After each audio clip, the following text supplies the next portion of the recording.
Francesco Redi refutó parcialmente esta teoría en el siglo XVII. La generación espontánea se vio totalmente negada ya en el siglo XIX, gracias a los experimentos con los matraces de cuello de cisne de Louis Pasteur. Después de los Correcto. experimentos de Pasteur, quedó claro que la vida no aparece de forma espontánea, pero seguía sin existir una teoría clara que explicase el posible origen de la vida. Esto fue así hasta 1924, cuando Alexander Oparin A.I. 1924, El origen de la vida, editorial Acal.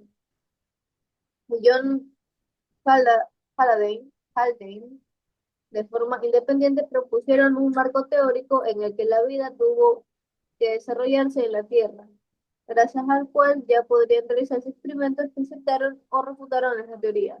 Ellos proponían que existía una evolución química que tuvo lugar en un caldo primitivo con las condiciones existentes en la Tierra aproximadamente de 1.500 millones de años. El científico Stanley Miller eh, pudo comprobar experimentalmente la formación de moléculas orgánicas a partir de moléculas inorgánicas en agua. Si se aplicaba calor y energía eléctrica como sustituto de las tormentas eléctricas que suponemos,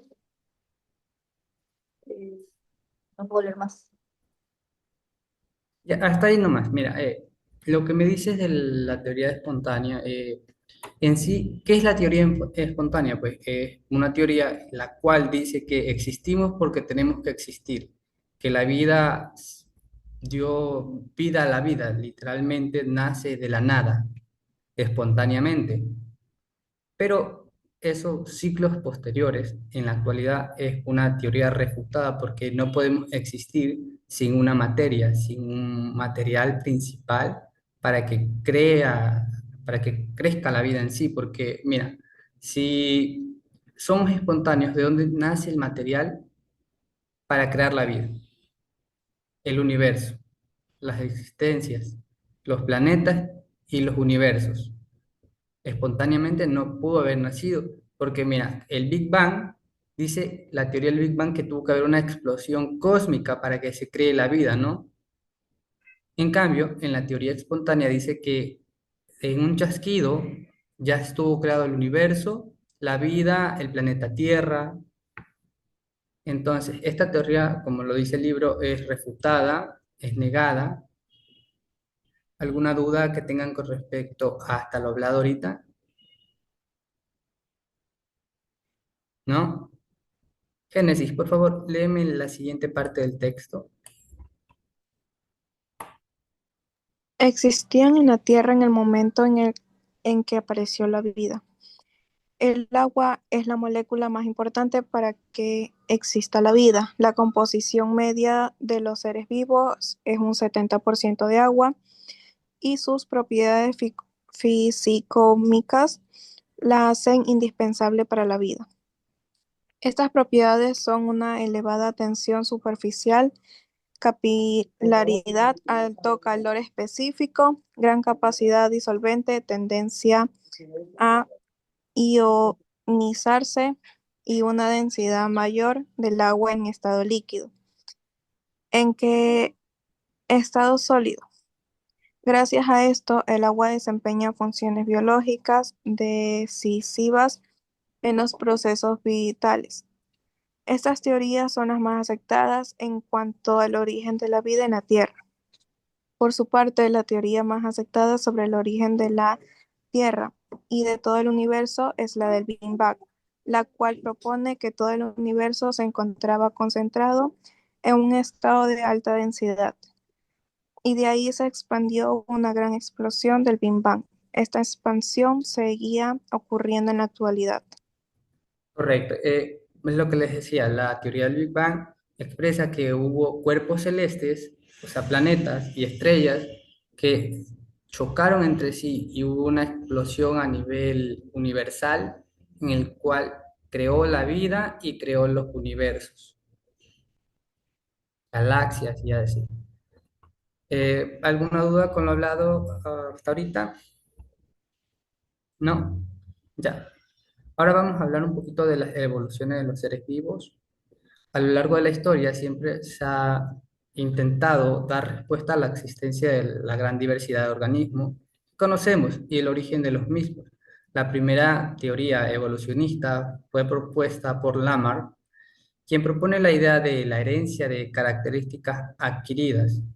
Tras las ideas evolucionistas de Lamarck, Charles Darwin propuso una nueva teoría, la evolución. Tras su viaje en el Beagle, Darwin propuso una hipótesis basada en variabilidad a la adaptación de las especies y la selección natural. De ahí viene la teoría de la selección de Darwin y las corrientes del darwinismo.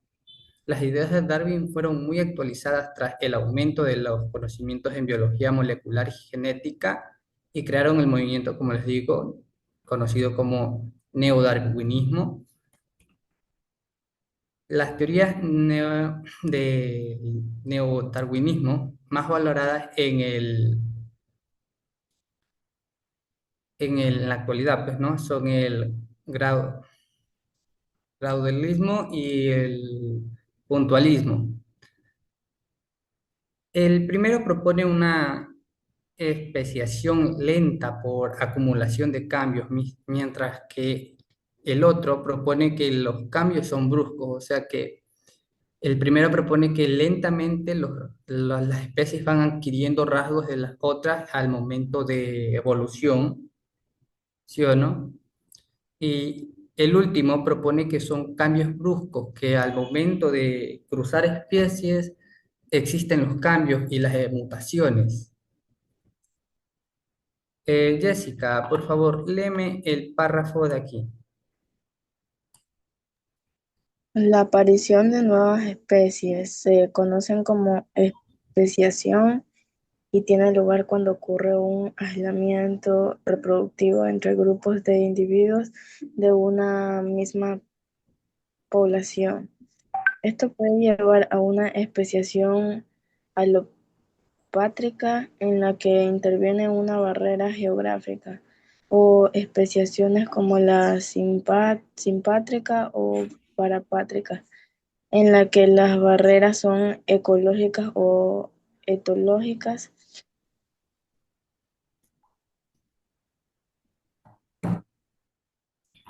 Ya, sigue Jessica. El siguiente párrafo, por favor. Mm, Procesos son graduables y requieren del paso de miles de generaciones para que distingamos especies diferentes. Sin embargo, también puede ocurrir especiación de forma instantánea en pocas decenas de generaciones por defectos que provocan la deriva genética, como el efecto fundador o el cuello de botella. Correcto. ¿No tienen alguna duda con respecto al tema?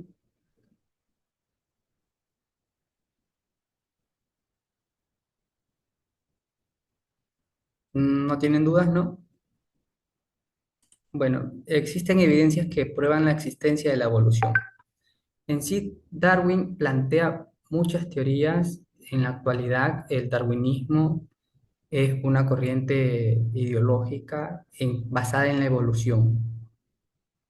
Como el registro fósil que permite entender los cambios evolutivos en las especies, las evidencias que se obtienen mediante la anatomía comparada gracias a la cual conocemos la existencia de los órganos homólogos y órganos análogos, así como órganos vestigiales.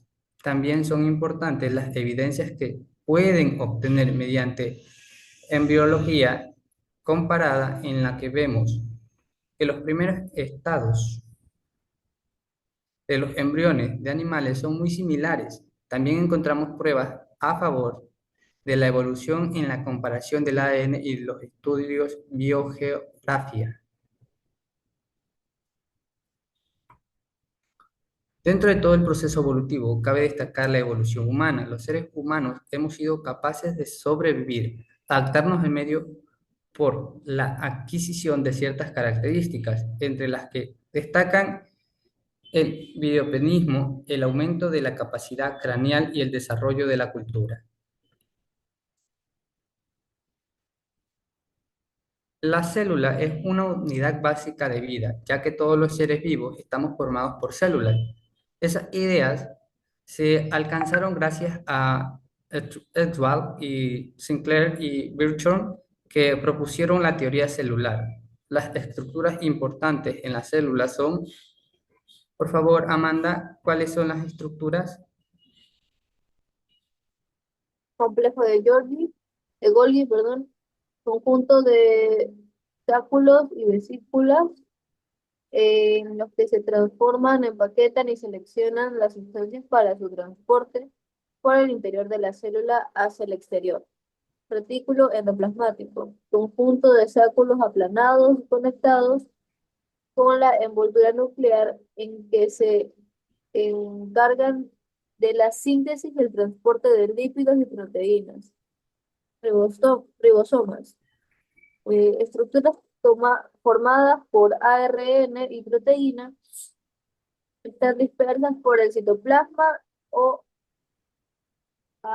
asociados a las membranas del retículo endoplasmático. Se encargan de la síntesis de proteínas.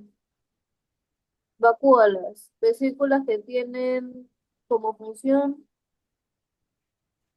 almacenar sustancias diversas como proteínas y glúcidos, etc. Lisomas, vesículos que contienen la sustancia que la célula necesita para digerir la materia que recibe del exterior, incluso de partes de la propia célula que envejecen o dejan de ser útiles. Citoesqueleto, conjunto de filamentos proteicos que dan a la célula y son responsables del movimiento celular.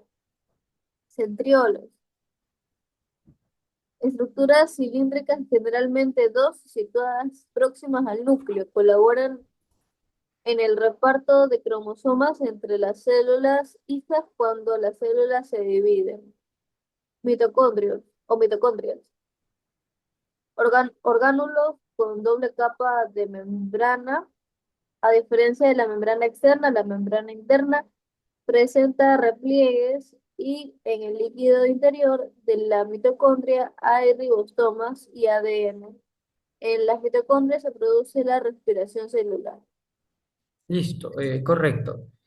Un dato importante a destacar es que dentro de la célula tenemos el gen hereditario, que es el ADN. Son los rasgos que uno le otorga a la vida que crea. Por ejemplo, si un hombre y una mujer se unen y crean vida, la vida que están creando el niño hereda los rasgos del padre y la madre debido a las células genéticas que tienen.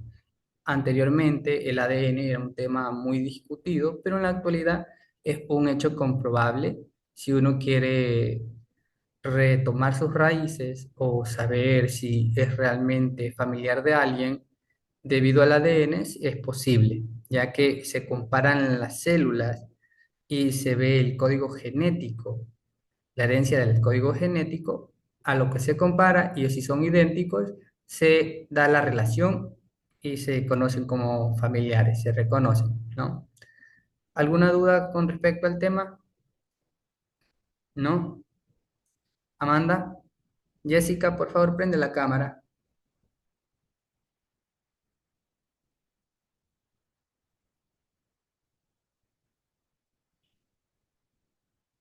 Bueno, tienen que desarrollar la actividad, como les he dicho, hay dos tareas. La primera en clase,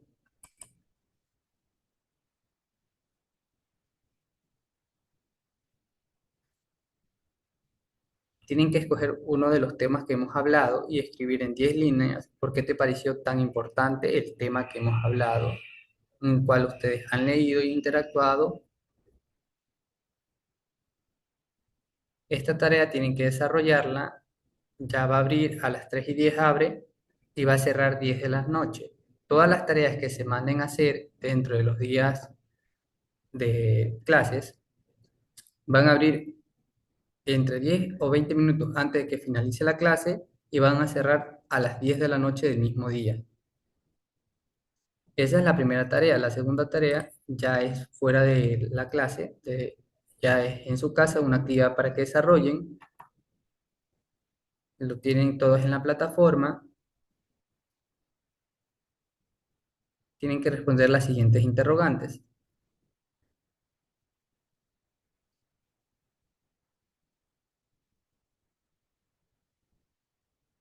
Ya, todos tienen la plataforma. ¿Pueden ingresar a la plataforma todos? Sí. ¿Me confirman? Sí. Ya, ok. Entonces, por favor, desarrollen la actividad en clase. Súbanla para poderles calificar.